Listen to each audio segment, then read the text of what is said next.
السلام عليكم ورحمة الله وبركاته.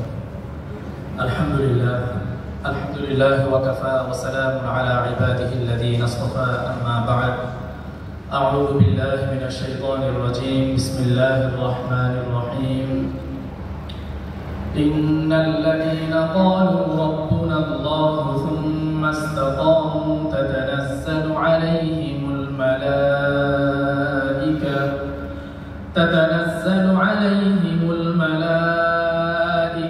ألا تخافوا ولا تحزنوا وأبشروا بالجنة التي كنتم توعدون. صدق الله العلي العظيم. আল্লাহ রাব্বুল আলামিনের অনেক শুকরিয়া যে আমরা এই ধরনের একটি দ্বীনি মাজলিসে অংশগ্রহণ করতে পেরেছি। আজকের এই মাজলিসে আমরা দূর দূরান্ত থেকে যারা অংশগ্রহণ করেছি, আমাদের মধ্যে মূলত দুই শ্রেণীর দর্শনার্থী বা শ্রোতা আজকে এই হলরুমে উপস্থিত আছেন। এক হচ্ছে মূলত যাকে কেন্দ্র করে আজকের এই আয়োজন, যিনি আজকের এই আয়োজনের মূল আকর্ষণ, মাওলানা মুফতি তারেক মাসুদ হাফিজাহুল্লাহ, তার আলোচনা শোনা, তাকে একটু দেখা, সেই আগ্রহ থেকে আসা। বাস্তব জীবনে ইসলামকে মানা, ইসলামকে মেনে চলার প্রতি আমাদের আন্তরিক আগ্রহ, এটার ঘাটতি আছে। শুধুমাত্র তিনি যেহেতু অনেক পরিচিত একজন মুখ, তাকে একটু দেখতে পারার জন্য আমাদের আশা। আরেক শ্রেণী আছে যারা আসলে ব্যক্তি জীবনে ইসলামকে মেনে চলেন, ইসলামকে মেনে চলার যথাসাধ্য চেষ্টা করেন, আন্তরিকভাবেই চেষ্টা করেন, আলেমদেরকে মহাব্বত করেন। সেই জায়গা থেকে আজকে তার থেকে কিছু নাসিহা শোনার জন্য এখানে আসা দুই শ্রেণীর মানুষজন এখানে আছে। তো আমি আমার আলোচনার মধ্যে মূলত এই দুই শ্রেণীকে উদ্দেশ্য করেই কিছু বিষয়ে বলবো, কথা বলবো। ওয়া তাওফীক ইল্লা বিল্লাহ। শুরুতেই আমি আমার সেই সমস্ত ভাইদেরকে এবং সেই সমস্ত বোনদেরকে উদ্দেশ্য করে কিছু কথা বলি, যারা হচ্ছে মূলত আজকের এই অনুষ্ঠানে আগ্রহ থেকে তারা এসেছেন, এবং এটাকে আমি সম্মান জানাই, এটাকে আমি সম্মান করি, শ্রদ্ধা করি, এবং আমি এটাকে সাধুবাদ জানাই। কারণ সালাফে সালেহিনের থেকে একটা কথা আছে যে কুন আলিমান আও মুতাআল্লিমান আও মুস্তামিআন আও মুহিব্বান ওয়ালা তাকুন খামিসান, যে তুমি হয় আলেম হও, যদি আলেম হওয়ার সুযোগ তোমার না থাকে তাহলে তুমি আলেমদের ছাত্র হও, তালিবুল ইলম হও, শিক্ষার্থী হও। যদি সেই সুযোগও তোমার না থাকে, অন্তত তুমি আলেমদের মজলিসে গিয়ে বসো, তাদের কথাগুলো তুমি শোনার চেষ্টা করো। সেটাও যদি তোমার তৌফিকে না হয়, ব্যস্ততার কারণে সুযোগ তোমার সামনে না থাকে, তাহলে তুমি চতুর্থ আরেকটা অপশন আছে, তুমি তাদেরকে ভালোবাসো। এই চারটা অপশনের বাইরে ওয়ালা তাকুন খামিসান, পঞ্চম কোনো কিছু তুমি হতে যেও না, ফাতাহলিক, তাহলে তুমি হালাক হয়ে যাবে, তোমার ধ্বংস অনিবার্য। তো আজকে আমরা এখানে যারা অংশগ্রহণ করেছি, তাদের মধ্যে কেউ কেউ আছে যারা আমরা আলেম, কেউ আছে আমরা তালিবুল ইলম, আমরা আলেমদের শিক্ষার্থী, আর কেউ কেউ আছে যারা আমরা আলেমদের কথা শুনতে এসেছি। এবং আমরা অবশ্যই আলেমদের কথা শুনতে এসেছি মানে আমরা আলেমদেরকে মহাব্বত করি। তাহলে আমরা এই চার শ্রেণীর কোনো না কোনো এক শ্রেণীর অন্তর্ভুক্ত। তো আমরা আলেমদেরকে যে মহাব্বত করি, এই মহাব্বতের বিনিময়ে দেখা যাবে আল্লাহ রাব্বুল আলামিন এই শুধুমাত্র মহাব্বতের কারণেই তিনি আমাদেরকে হেদায়েতের রাস্তা পাইয়ে দিতে পারেন। এটা অসম্ভবের কোনো কিছু না। এই জন্য আলেমদের কোনো মজলিস হলে সেখানে যাওয়া, সেখানে শোনা, সেটা যে উদ্দেশ্যই হোক না কেন, শুধুমাত্র সেই যাওয়া, সেখানে বসা, দুটা কথা শোনার কারণটাই তার হেদায়েতের জরিয়া হয়ে যেতে পারে। আমরা যদি পবিত্র কোরআনের দিকে তাকাই, তাহলে আমরা আল্লাহ রাব্বুল আলামিনের এই মহাগ্রন্থে দেখতে পাবো যে মানুষের মধ্যে যত রকমের ক্যাটাগরি আছে, যেমন আমরা আজকে এখানে আপনাদেরকে দুইটা ক্যাটাগরিতে ভাগ করেছি। আমরা কোরআনের দিকে তাকালে সেখানেও দেখবো যে আল্লাহ রাব্বুল আলামিন এই দুই ক্যাটাগরির মানুষের জন্য দুই রকমের নির্দেশনা দিয়েছেন।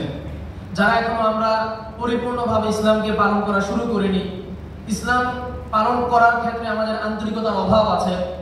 হয়তো আমি ব্যক্তি জীবনে অনেক গুনাহগার, অনেক বেশি পাপের মধ্যে জড়িয়ে আছি। আমাদের মনে অনেক সময় এরকম চিন্তা আসে যে আল্লাহকে আমাকে গুনাহ ক্ষমা করবেন কিনা, তিনি আমাকে মাফ করবেন কিনা। তো প্রত্যেক শ্রেণীর জন্যই আল্লাহ রাব্বুল আলামিন আলাদা আলাদাভাবে নির্দেশনা দিয়ে দিয়েছেন। কোরআনের সূরা ইনফিতারের মধ্যে আমরা দেখি যে আল্লাহ রাব্বুল আলামিন তার বান্দাদেরকে ডাক দিয়ে বলছেন, ইয়া আইয়ুহাল ইনসানু মা গাররাকা বিরাব্বিকাল কারীম আল্লাযী খালাকাকা ফাসাওয়াকা ফাআদালাক ফি আইয়ি সূরাতিন মা শাআ রাক্কাবাক। কত দরদের সঙ্গে আল্লাহ তাআলা তার সেই মন ভোলা বান্দাদেরকে যে বান্দারা আল্লাহকে ভুলে আছে তাদেরকে তিনি কত আন্তরিকতার সাথে কত দরদের সাথে ডাক দিচ্ছেন, ইয়া আইয়ুহাল ইনসান মা গররাকা বিরাব্বিকাল কারীম, যে হে মানুষ, কিসে তোমাকে তোমার রবের ব্যাপারে ধোঁকায় ফেলে দিল? কোন জিনিসের কারণে তুমি তোমার রব থেকে ভুলে আছো, রব থেকে গাফেল হয়ে আছো? যেই রব হচ্ছেন এমন রব যিনি তোমাকে সৃষ্টি করেছেন, দয়ালু রব। আল্লাযী খালাকাকা ফাসাওয়াকা ফাআদালাকা, তিনি তোমাকে সৃষ্টি করেছেন, শুধু সৃষ্টিই করেননি, বরং তিনি তোমাকে যেইভাবে সৃষ্টি করলে তোমার চলতে ফিরতে সমস্যা হবে না, তোমার খেতে সমস্যা হবে না, শুনতে সমস্যা হবে না, তোমাকে ঠিক ওইভাবে সুষম করে সুসামঞ্জস্যশীল করে তিনি তোমাকে সৃষ্টি করেছেন। আল্লাযী খালাকাকা ফাসাওয়াকা ফাআদালাক, শুধু সৃষ্টিই করেননি। আপনি যদি একটু চিন্তা করে দেখেন, আল্লাহ রাব্বুল আলামিন আমাদেরকে সৃষ্টি করেছেন এবং তিনি আমাদের চোখটা দিয়েছেন সামনে, যেহেতু আমরা সামনের দিকে তাকিয়ে হাঁটি। যদি আল্লাহ তাআলা চোখগুলোকে সামনে না দিয়ে পিছনের দিকে দিতেন, আমাদের কি কত বড় একটা বিপদের মুখোমুখি হতে হতো। আমাদেরকে তিনি নাকটা দিয়েছেন এখানে, মুখটা দিয়েছেন তার নিচে। কোনো কিছু খেতে গেলে অটোমেটিকলি খাবারটা বাসি নাকি খাবারটা ভালো সেটা আমরা এমনিতেই বুঝতে পারি। কিন্তু যদি আমাদের নাকটা হয়ে যেত কপালের মধ্যে, দেখতে যেমন বিশ্রী লাগতো, খাবার খাওয়ার আগে খাবারটা আগে কপালে নিতে হতো, এরপরে মুখে দিতে হতো যে খাবারটা বাসি নাকি ভালো। দুই দিক থেকে আমরা শুনতে পাই, দুই দিকে দুইটা কান দিয়েছেন। শুধুমাত্র যদি আমরা আমাদের হাতের দিকে তাকাই, আল্লাহ তাআলা এত সুষমভাবে আমাদের হাতটাকে সৃষ্টি করেছেন। আপনি দেখবেন যে 5টা আঙ্গুল, একটা আঙ্গুল যদি বৃদ্ধাঙ্গুলটার কথায় যদি আমরা ধরি, যে আঙ্গুলটা কোনো কারণে যদি না থাকতো, তাহলে দেখবেন আজকে আমরা যত উন্নত প্রযুক্তি দেখছি, দুনিয়ার যেই উন্নতি আমরা দেখতে পাচ্ছি, এগুলোর কোনো কিছু সম্ভব হতো না। কারণ আমরা যা আবিষ্কার করছি, এই সব কিছুর পিছনে দেখবেন আমাদের হাতের একটা ভূমিকা আছে। হাত দিয়ে ধরা, হাত দিয়ে বানানো, হাতের একটা বড় ভূমিকা আছে। আর আমরা যে ধরতে পারি, এটার এই আঙ্গুলের যেই মানে গঠন প্রক্রিয়া, এই গঠন প্রক্রিয়ার কারণে আমরা যে কোনো কিছু ধরতে পারি। তো আল্লাহ তাআলা এখানে এটাই বলছেন যে আল্লাযী খালাকাকা ফাসাওয়াকা ফাআদালাক, আল্লাহ তাআলা তোমাকে বানিয়েছেন। শুধুমাত্র বানিয়েছেন সেটাই না, তোমাকে তিনি যেখানে যেখানে যে প্রত্যঙ্গ থাকা দরকার, যেখানে হাত থাকা দরকার, যেখানে পা থাকা দরকার, যেখানে কান চোখ নাক থাকা দরকার, সেভাবেই তোমাকে সুষমভাবে সৃষ্টি করেছেন। এরপরেও সেই রবকে তুমি কিভাবে ভুলে যাচ্ছ? কোন জিনিস তোমাকে ধোঁকায় ফেলে দিল? দুনিয়ার কোন জিনিসটা তোমাকে আল্লাহর কাছ থেকে তোমাকে দূরে সরিয়ে দিল? কত দরদের সাথে আল্লাহ তাআলা, কত ব্যথার সাথে আল্লাহ তাআলা এখানে তার বান্দাদেরকে ডাক দিয়ে বলছেন, বান্দা যেন আল্লাহর দিকে ফিরে আসে। আমরা অনেক সময় মনে করি যে আমি এত গুনাহ করেছি, আমি এত বড় গুনাহগার, আল্লাহকে আমার গুনাহ ক্ষমা করবেন কিনা। আল্লাহ তাআলা তার সেই হতাশ বান্দাদেরকে ডাক দিয়ে বলছেন, ইয়া ইবাদিয়াল্লাযীনা আসরাফু আলা আনফুসিহিম লা তাকনাতু মির রাহমাতিল্লাহ, আমার সেসব বান্দারা যারা আল্লাহর রহমতের ব্যাপারে নিরাশ হয়ে গিয়েছো, তারা শুনে রাখো, তোমরা আমার রহমত থেকে নিরাশ হও না। লা তাকনাতু মির রাহমাতিল্লাহ, ইন্নাল্লাহা ইয়াগফিরুয যুনুবা জামিআ, আল্লাহ তাআলা সব অপরাধকে ক্ষমা করে দিবেন। ইন্নাল্লাহা ইয়াগফিরুয যুনুব বলেন নাই, যুনুবের পরে আবার জামিআ শব্দটাকে বাড়িয়ে দিয়েছেন, মানে একেবারে যত গুনাহ আছে সব গুনাহকে তিনি ক্ষমা করে দিবেন, যদি শিরিক কেউ না করে, শিরিক করা ছাড়া আর সকল গুনাহকে আল্লাহ তাআলা ক্ষমা করে দিবেন। আর জীবদ্দশায় যদি কেউ শিরিক থেকেও যদি খালেস দিলে তওবা করে থাকে মৃত্যুর আগে, এটাও আল্লাহ তাআলা ক্ষমা করে দিবেন। হাদিসের মধ্যে রাসূলুল্লাহ সাল্লাল্লাহু আলাইহি ওয়াসাল্লাম বলছেন, হাদিসে কুদসিতে আল্লাহ তাআলা তার বান্দাদেরকে ডাক দিয়া বলছেন, ইয়া ইবনা আদম লাউ বালাগাত যুনুবুকা আনানাস সামা, হে আমার বান্দা, যদি তোমার গুনাহগুলো বাড়তে বাড়তে বাড়তে বাড়তে পাহাড় পরিমাণ হয়ে যায়, এত বেশি উঁচু হয়ে যায় তোমার গুনাহের বোঝা, যেই গুনাহের বোঝা দুনিয়া ছাড়িয়ে সেটা একেবারে মেঘ পর্যন্ত, মেঘকে ছুঁয়ে ফেলেছে, এমন বড় পাহাড়ের স্তূপ যদি হয়ে যায় তোমার গুনাহ, সুম্মাস্তাগফারতানি গফারতু লাক, তারপরে যদি তুমি আমার কাছে আসো, আমাকে তুমি ডাকো, আমার কাছে তুমি ইস্তিগফার করো, আমার কাছে তুমি করজোড়ে যদি ক্ষমা প্রার্থনা করো, আমি আল্লাহ তোমার সকল গুনাহকে ক্ষমা করে দিব। তো আল্লাহ তাআলার ক্ষমার ওয়াদাতে কোরআন পরিপূর্ণ ভর্তি হয়ে আছে। যে সমস্ত ভাইরা ভাবছেন যে আমি তো গুনাহগার বান্দা, অনেকেই চিন্তা করে যে আমি নামাজ শুরু করব যখন আমি ভালো হব তখন আমি শুরু করব, আমি নামাজ পড়লে কি আল্লাহ আমার নামাজ কবুল করবেন? আমি যদি আজকে মসজিদে যাই তাহলে আল্লাহ তো মনে হয় আমার কথা শুনবেন, কারণ আমি তো দিন রাত গুনাহের ভিতরেই থাকি, গুনাহই করতে থাকি, আমি ডাক দিলে কি আল্লাহ আমার কথা শুনবেন? আমি নামাজ পড়লে কি আল্লাহ সেটা কবুল করবেন? কিন্তু আল্লাহ তাআলা কোরআনে বলছেন যে আল্লাহ ইউরিদু আন ইয়াতুবা আলাইকুম, যে আল্লাহ তাআলা ক্ষমা করতে চান। ইন্নাল্লাহা ইউহিব্বুত তাওয়াবিন ওয়া ইউহিব্বুল মুতাতাহহিরিন, যারা ক্ষমা চায় আল্লাহ তাআলার কাছে, বারবার আল্লাহর কাছে ক্ষমা প্রার্থনা করে, তাদেরকে আল্লাহ রাব্বুল আলামিন ক্ষমা করার জন্য সদা সর্বদা প্রস্তুত হয়ে আছেন। আল্লাহ রাব্বুল আলামিন কোরআনের অন্য একটা আয়াতের মধ্যে বলছেন, ইন্নামাত তাওবাতু আলাল্লাহি লিল্লাযিনা ইয়ামালুনা সুআ বিজাহালা, নিশ্চয়ই আল্লাহ রাব্বুল আলামিনের জন্য তার ওই সকল বান্দাদেরকে ক্ষমা করে দেওয়া তার অন্যতম দায়িত্ব এবং কর্তব্য। যারা না জেনে ভুল করে জাহালতের কারণে তারা শয়তানের ধোঁকায় পড়ে কোনো না কোনো ভাবে, উদ্ধতের কারণে না, অহংকারের কারণে না, তারা দুর্বল হওয়ার কারণে, তারা না জানার কারণে, না বুঝার কারণে তাদের নফসের ধোঁকায় পড়ে তারা গুনাহ করে ফেলেছিল। কিন্তু পরবর্তী সময়ে তারা যদি সুম্মা ইয়াতুবুনা মিন করিবিন, নিকটবর্তী সময়ে, কাছাকাছি সময়ে তারা যদি আল্লাহর কাছে ক্ষমা প্রার্থনা করে, ফাউলাইকা ইয়াতুবুল্লাহু আলাইহিম, তাহলে আল্লাহ রাব্বুল আলামিন তাদেরকে তিনি ক্ষমা করে দিবেন। অন্য আয়াতে আল্লাহ তাআলা বলেন, ফামান তাবা মিন বা'দি যুলমিহি ওয়া আসলাহা ফাইন্নাল্লাহা ইয়াতুবু আলাইহি ইন্নাল্লাহা গফুরুর রহিম। যারা জুলুম করে ফেলার পরে, জুলুম মানে এখানে অন্যের উপরে জুলুম না, জুলুম মানে এখানে নিজের উপরে জুলুম করা। আমরা নামাজের মধ্যে প্রত্যেকবার তাশাহুদের মধ্যে পড়ি আল্লাহুম্মা ইন্নী যালামতু নাফসি, বারবার আমরা পড়ি, প্রতি 2 রাকাত অন্তর অন্তর আমরা এই দোয়া আল্লাহর কাছে করি, আল্লাহুম্মা ইন্নী যালামতু নাফসি যুলমান কাসীরা ওয়া লা ইয়াগফিরুয যুনুবা ইল্লা আনতা। হে আল্লাহ, আমি আমার নিজের উপরে জুলুম করে ফেলেছি, অনেক অনেক জুলুম আমি করে ফেলেছি। মূলত আমরা যে গুনাহগুলো করি, আমরা যে আল্লাহর অবাধ্যতাগুলো করি, এগুলো মূলত নিজের নফসের উপরে নিজের জুলুম। জুলুম শুধু এটাই না যে আপনি অন্য একজনকে অন্যায়ভাবে চড় দিলেন, থাপ্পড় দিলেন, অন্যের সম্পদ নষ্ট করলেন, অন্যের উপর ডাকাতি করলেন বা খুন রাহাজানি করলেন, অন্যকে আঘাত করলেন, এটাই জুলুম না। আপনি নিজে যে অপরাধ করছেন, আপনি নিজে যে আল্লাহর অবাধ্যতা করছেন, আপনি যে সালাত পরিত্যাগ করছেন, আপনি যে হারামের পথে হাঁটছেন, আপনি যে চোখের হেফাজত করছেন না, আপনি কোনো না কোনো ভাবে যে গুনাহগুলোতে আপনি জড়িয়ে পড়ছেন, এগুলো এক ধরনের জুলুম। আর এই জুলুম অন্যের উপরে জুলুম না, এই জুলুম হচ্ছে আপনার নিজের উপরে নিজের জুলুম। কারণ আপনার কর্মের কারণে আপনার নফস কষ্ট পাবে। আজকে আপনি যে অন্যায় করলেন, এটার কারণে আল্লাহ রাব্বুল আলামিন আপনাকে যে শাস্তি দিবেন, এই শাস্তি ব্যথাটা অনুভব করবে কে? শাস্তি যখন আসে, কোনো ব্যথা যখন আসে, আমরা কিন্তু এটাকে নফস থেকে, দিল থেকে, অন্তর থেকে সেই ব্যথাটাকে অনুভব করি। যদি আমাদের অন্তরটাকে ভ্যানিশ করে দেওয়া হয়, আমরা কিন্তু ব্যথাটা ফিল করতে পারবো না। ব্যথা ফিলটা আমরা করি আমাদের নফস থেকে, আমাদের দিল থেকে, কলব থেকে। তো কলব তো কোনো দোষ করে নাই। দোষ করেছেন আপনি আপনার হাত দিয়ে আরেকজনকে চড় মেরেছেন, আপনি আপনার চোখ দিয়ে কুদৃষ্টি করেছিলেন, চোখের হেফাজত করেননি। এটার কারণে যে শাস্তি আসবে, ব্যথাটা অনুভব করবে আপনার নফস। এজন্যই এটাকে বলা হচ্ছে নফসের উপরে জুলুম করা। কারণ আপনার অপরাধের কারণে এটার শাস্তিটা ভোগ করবে আপনার নফস। এজন্য আমরা বলি আল্লাহুম্মা ইন্নী যালামতু নাফসি। তো আল্লাহ রাব্বুল আলামিন বলছেন, সুম্মা ফামান তাবা মিন বা'দি যুলমিহি ওয়া আসলাহা, যারা এই জুলুম করে ফেলার পর আল্লাহর কাছে তওবা করবে, ওয়া আসলাহা, এবং তারপরে তারা সংশোধনীর পথে হাঁটবে, সঠিক পথে হাঁটবে, সৎ পথে হাঁটবে, ফা ইন্নাল্লাহা ইয়াতুবু আলাইহি, আল্লাহ তাআলা তাদেরকে ক্ষমা করে দিবেন। ইন্নাল্লাহা গফুরুর রহিম।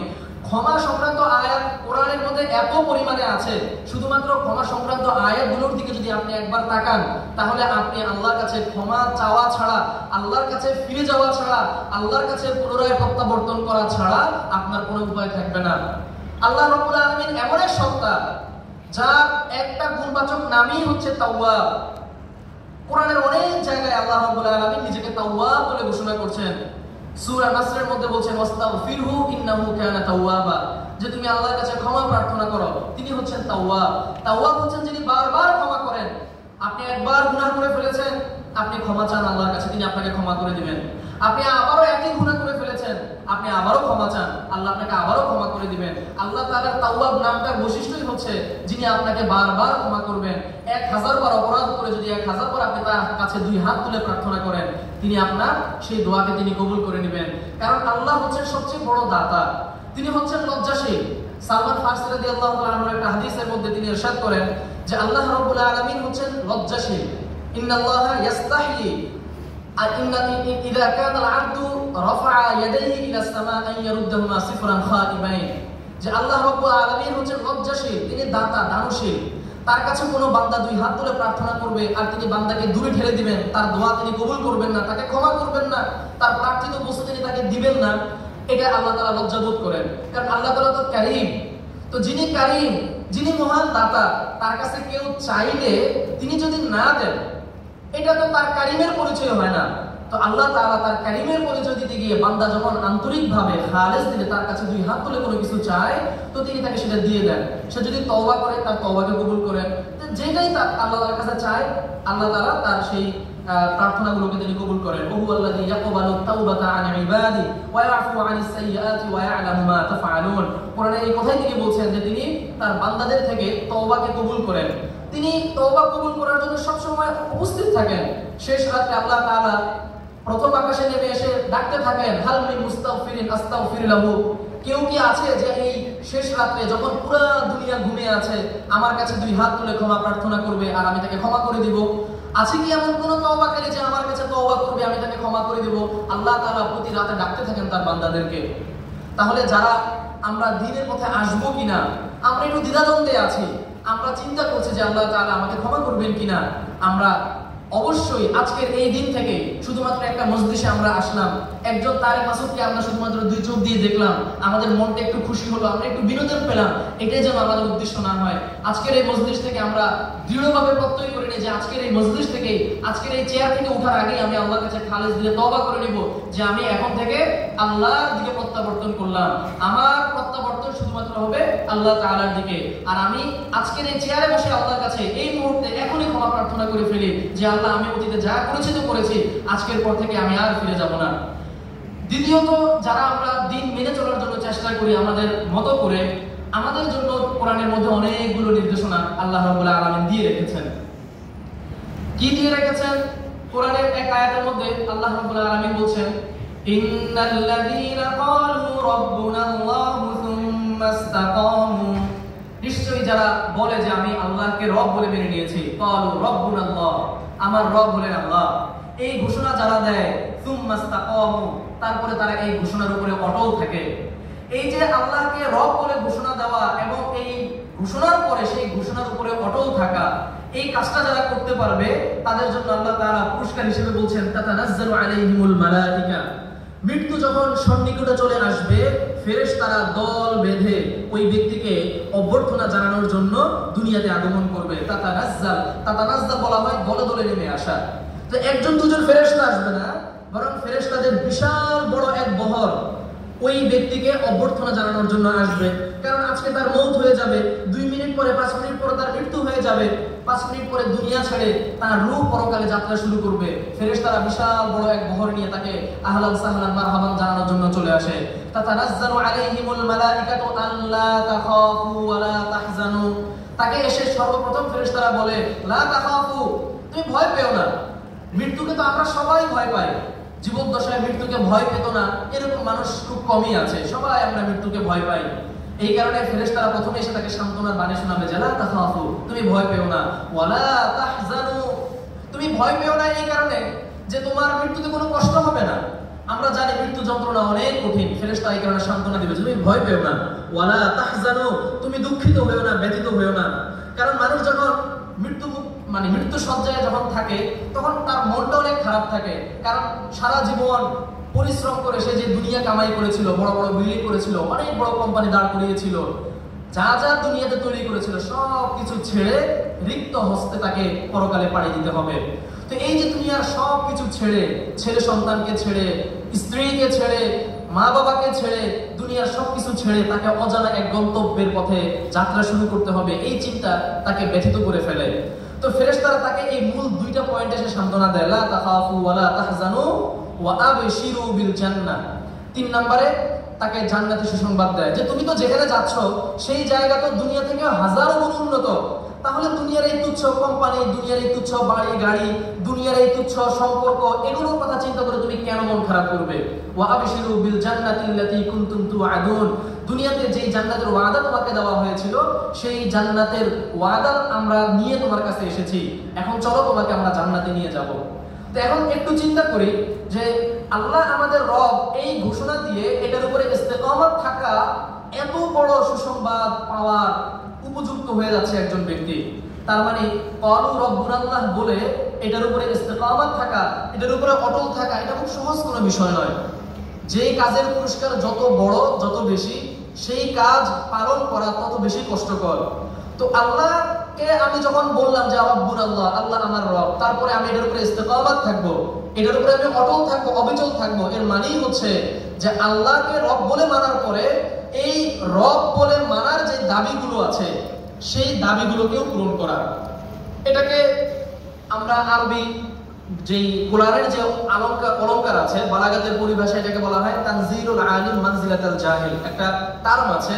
অর্থাৎ মনে করেন আমরা অনেক সময় এরকম মনে করেন কেউ যখন বাবার সঙ্গে খারাপ ব্যবহার করছে, আরেকজন এসে সন্তানকে বলছে তুমি জানো তুমি কার সাথে এভাবে কথা বলছো, উনি তোমার বাবা হন, তুমি সাবধানে তার সাথে কথা বলো। এই সন্তানকে জানে না উনি তার বাবা হন, এটা সে জানে, কিন্তু এই যে সে জানে যে উনি আমার বাবা, এই জানার একটা দাবি আছে। জানার দাবি হচ্ছে বাবা হিসেবে তার সঙ্গে সে নম্রতার সাথে, সম্মানের সাথে, শ্রদ্ধার সাথে, ভদ্রতার সাথে কথা বলবে। কিন্তু যেহেতু সে এই জানার দাবি অনুসারে সে কথা বলছে না, এই কারণে কেমন যেন তাকে এখানে জাহেল, না জানার স্তরে নামিয়ে আনা হচ্ছে এবং তাকে স্মরণ করে দেওয়া হচ্ছে যে উনি কিন্তু তোমার বাবা, তুমি সাবধানে কথা বলো। তো এখানেও ব্যাপারটা ঠিক একই রকম। কেউ যখন বলে যে আল্লাহ আমার রব, আল্লাহকে যখন সে রব বলে ঘোষণা দেয়, তো এই জানা, এই ঘোষণার দাবি হচ্ছে আল্লাহ রাব্বুল আলামিন তাকে দুনিয়াতে যেভাবে চলতে বলেছেন, যা যা করতে বলেছেন, যেই নির্দেশনা তাকে দিয়েছেন, যেই কাজগুলো করতে বলেছেন, যেই কাজগুলো ছাড়তে বলেছেন, হুবহু ওইভাবে চলা। তো এটা করতে গেলে অনেক রকমের বাধা আসবে, অনেক রকমের বিপত্তি আসবে, এটা খুব স্বাভাবিক ব্যাপার।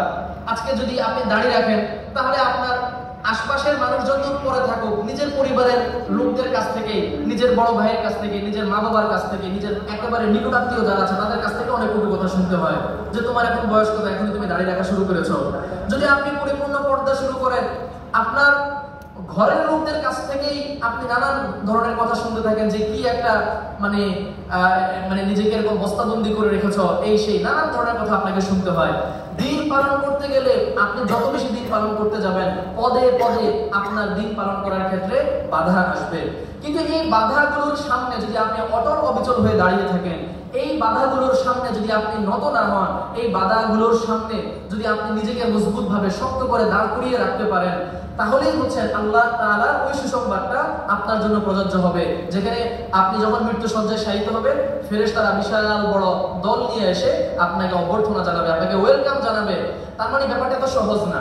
তো দ্বীনের উপরে ইস্তেকামাত থাকা এটা খুবই কঠিন একটা জিনিস। কঠিন বলতে এটা অনেক বড় মুজাহাদার জিনিস, এবং দিন যত সামনে যেতে থাকবে, যুগ যত আগে বাড়তে থাকবে, এই চ্যালেঞ্জ, এই বিষয়টা তত বেশি মারাত্মক আকার ধারণ করবে। হাদিসের মধ্যে এসেছে, আল্লাহ রাসূল সাল্লাল্লাহু আলাইহি ওয়াসাল্লাম বলছেন, ইন্না মিন ওয়ারাই আইয়ামাস সাবরি, আমার পরে এমন দিন আসবে যে দিনগুলো হবে সবরের দিন। আইয়ামাস সাবর অর্থাৎ সেই দিনগুলোতে দিন পালন করার জন্য, দিনের উপরে টিকে থাকার জন্য, শরীয়ত মানার জন্য প্রচুর সবরের দরকার হবে। যদি কারো কম সবর থাকে তাহলে সে দিনের উপরে টিকে থাকতে পারবে না। যদি কারো কম সবর থাকে, যেই বাধা আসবে সেই বাধাগুলোকে ডিঙ্গিয়ে এসে দ্বীনের পথে অটল অবিচল থাকতে পারবে না। হাদিসের মধ্যে আল্লাহ রাসূল সাল্লাল্লাহু আলাইহি ওয়াসাল্লাম বলছেন, আস-সাবরু ফীহি, ওই সময়টাতে, ওই দিনগুলোতে সবর করা, দ্বীনের উপরে অটল থাকা, এটা হচ্ছে মিসলু কাবদিন আলাল জামরি, এটা হাতের তালুতে জ্বলন্ত কয়লা রাখার নেয়। জ্বলন্ত কয়লার হাতের মধ্যে তুলে রাখা যেরকম কষ্টকর হবে, এই দিনগুলোতে দ্বীনের উপরে সবর করা, দ্বীনের উপরে অটল থাকা ঠিক সেই রকম কষ্টকর হবে। তারপরে এটা অনেক চ্যালেঞ্জিং একটা ব্যাপার।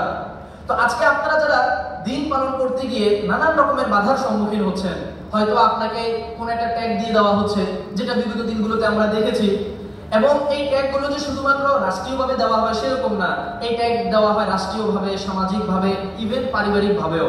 তো এই যে নানান বাধা, নানান বিপত্তি, এগুলো যখনই আপনার সামনে আসবে দ্বীনের উপরে অটল থাকার ক্ষেত্রে, আপনি সঙ্গে সঙ্গে এই আয়াতটা চিন্তা করবেন যে আয়াতের মধ্যে আপনার জন্য একটা সুসংবাদ অপেক্ষা করছে। আজকে দুনিয়ার জীবনে যদি আপনি এই বাধাগুলোকে, এই প্রতিবন্ধকতাগুলোকে যদি আপনি সবরের সাথে ট্যাকেল দিতে পারেন, আশা করা যায় আপনাকে কাল কিয়ামতের ময়দানে ওই ফেরেশতাদের যে সুসংবাদ, সেই সুসংবাদ নিয়ে আপনি দাঁড়াতে পারবেন।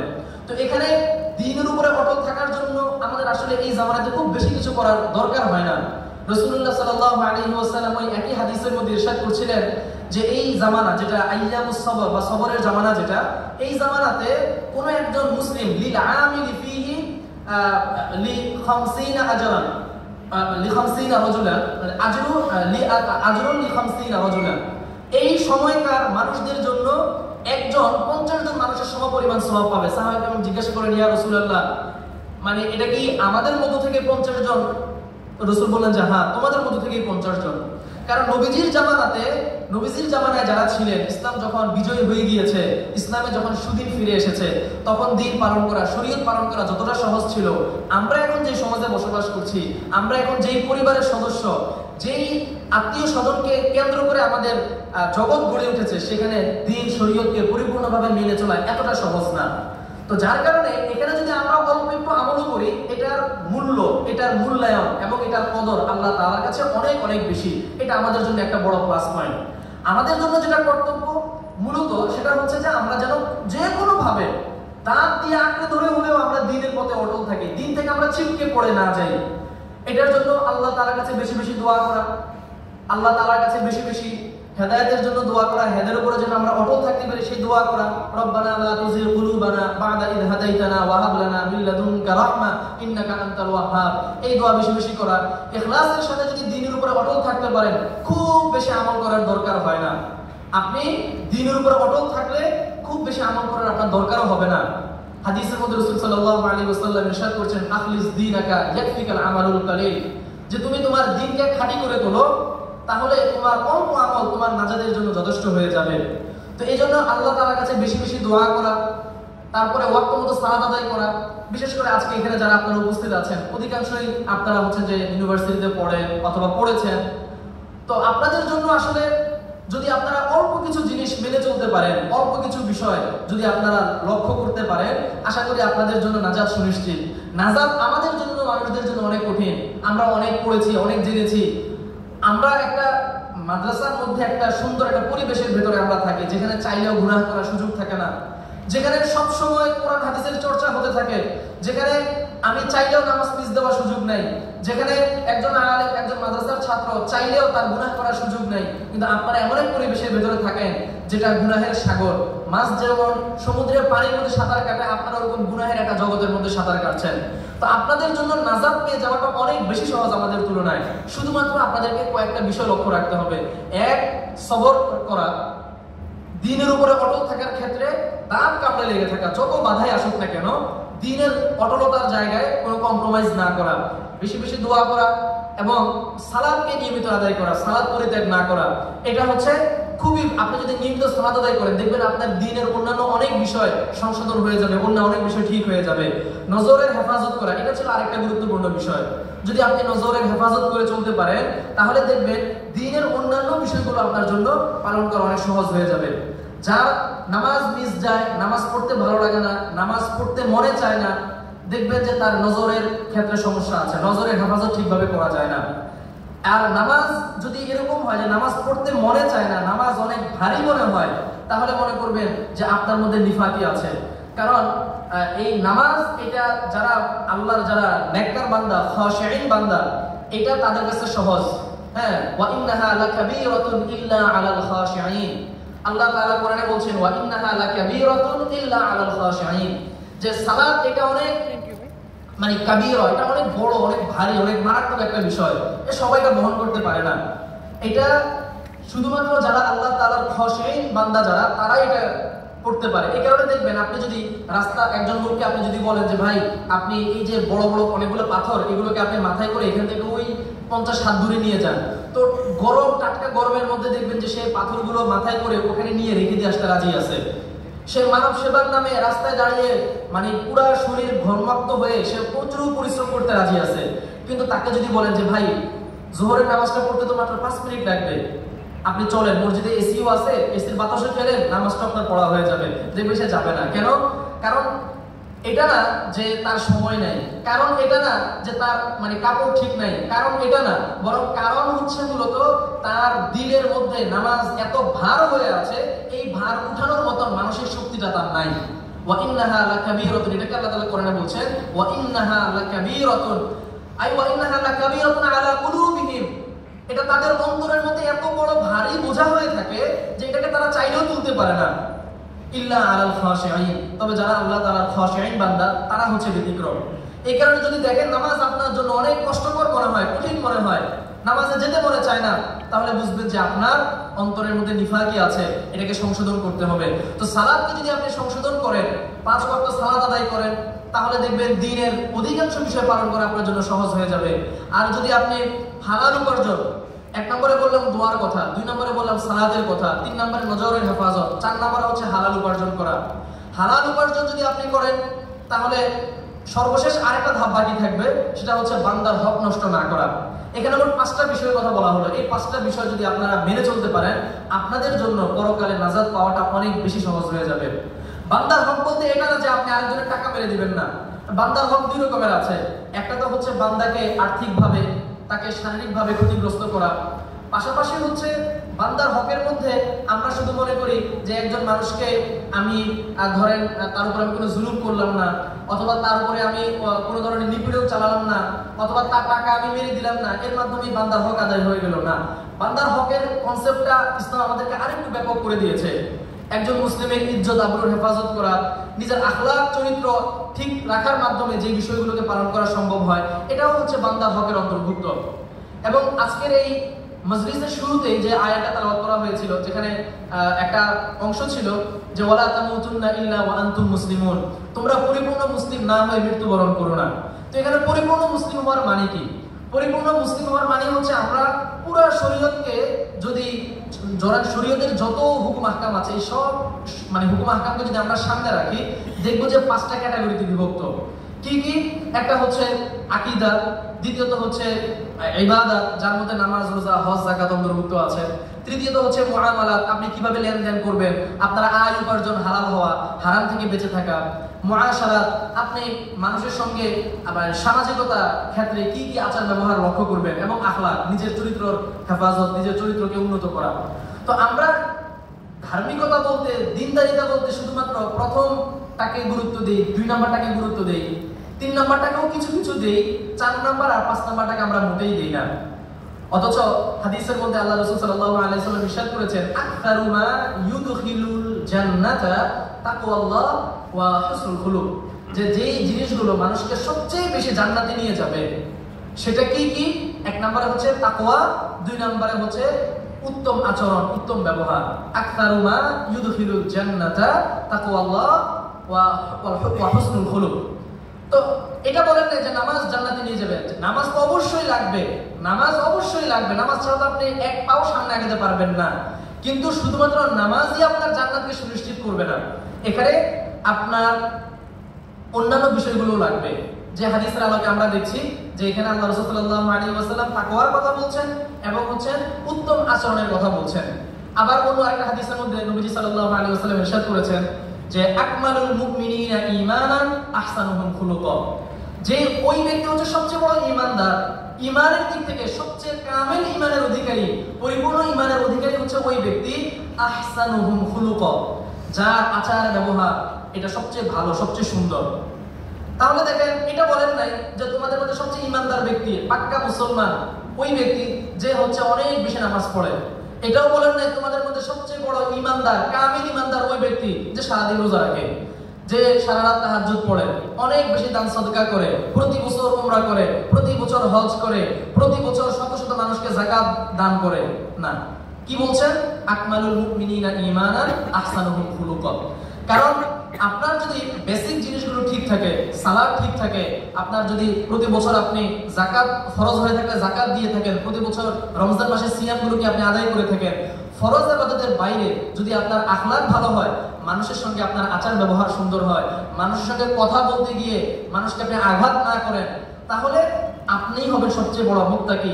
এমনকি আপনার এই ইবাদত এমন একটা ইবাদত, রাসূলুল্লাহ সাল্লাল্লাহু আলাইহি ওয়াসাল্লাম বলছেন, ইন্নাল মুমিনা লা ইউদরিকু দারাজাত ইন্নাল মুমিনা লা ইউদরিকু বিহুসনি খুলকিহি দারাজাতাস সাইমিল কাইমি।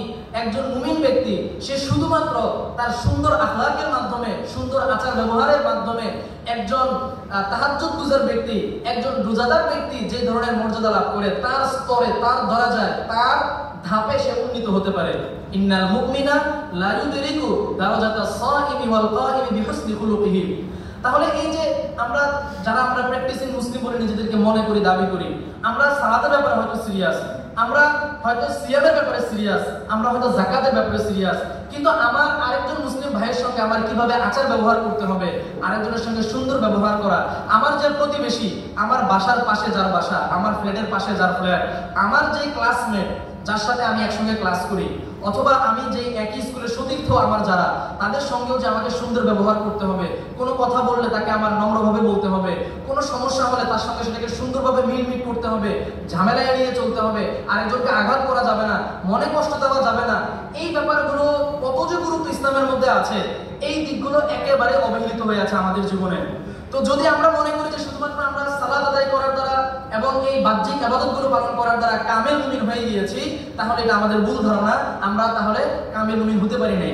বরং যতক্ষণ পর্যন্ত আমাদের আখলাক ঠিক না হবে, আচার ব্যবহার ঠিক না হবে, মানুষের সঙ্গে আমাদের উঠা বসা কথাবার্তার ধরনগুলো সুন্দর না হবে, ততক্ষণ পর্যন্ত আমরা কামেল মুমিন হতে পারবো না। তো এই কারণে আমরা চেষ্টা করবো যে আমরা পরিপূর্ণ দ্বীনের মধ্যে প্রবেশ করার জন্য, আর পরিপূর্ণ দ্বীনের মধ্যে প্রবেশ করার জন্য ইবাদত বন্দেগীর পাশাপাশি এই বিষয়গুলো আমাদেরকে মনোযোগ দিতে হবে। এমনকি আরেকটা হাদিসের কথা মনে পড়লো, যেখানে রাসূলুল্লাহ সাল্লাল্লাহু আলাইহি ওয়াসাল্লাম বলছেন যে তাবাসসুমুকা ফি ওয়াজহি আখিকা সাদাকা। তুমি যদি তোমার একজন ভাইয়ের সঙ্গে হাসি মুখে কথা বলো, এটার জন্য তুমি সাদাকার সওয়াব পেয়ে যাবে। আপনি জাস্ট চিন্তা করেন যে আপনি ভার্সিটিতে এসেছেন, রাস্তায় আপনার এক ভাইয়ের সঙ্গে দেখা হলো, আপনি আসসালামু আলাইকুম বলে একটা হাসি দিলেন, বা আসসালামু আলাইকুম বলে যে ভাই কেমন আছেন। তো এই যে আপনি বললেন যে ভাই কেমন আছেন, আপনার কিন্তু এই জিজ্ঞাসার কারণে হলেও, এই আন্তরিকতা দেখানোর কারণে ওই ভাই সৌজন্যতার খাতিরে হলেও একটা মুচকি হেসে দিয়ে বলবে যে হ্যাঁ ভাই ভালো আছি। এই যে তার মুখে একটা মুচকি হাসি আপনি ফুটালেন বা একটা মুচকি হাসি আসলো, এটার জন্য আল্লাহ রাব্বুল আলামিন আপনার আমলনামার মধ্যে একটা সাদাকার সওয়াব দিয়ে দিবেন। তো এই কারণে দেখবেন এই যে আরেক মুসলিম ভাইয়ের সঙ্গে সুন্দর ব্যবহার করা, একটা সুন্দর সমাজ বিনির্মাণের জন্য এটা খুব জরুরি। তো ইসলাম এই বিষয়গুলোকে অনেক গুরুত্ব দিয়েছে, কারণ ইসলাম তো টোটাল একটা প্যাকেজ। ইসলাম তো শুধুমাত্র আপনার ব্যক্তি জীবন অনেক সুন্দর হবে শুধুমাত্র এটা কামনা করে না। আপনি অনেক ভালো নামাজ আদায় করেন, আপনি অনেক হারাম হালাল মেনে চলেন, আপনি খুব ইবাদত বন্দেগী করেন, এতে করে আপনার ব্যক্তি জীবনটা সুন্দর হলো। কিন্তু আপনার যে সামাজিক জীবন, যেখানে হচ্ছে অন্য 10 জনের সঙ্গে আপনাকে মিশতে হয়, কথা বলতে হয়, চলতে হয়, ফিরতে হয়, তাদের সঙ্গেও কিন্তু আপনার একটা জীবন আছে।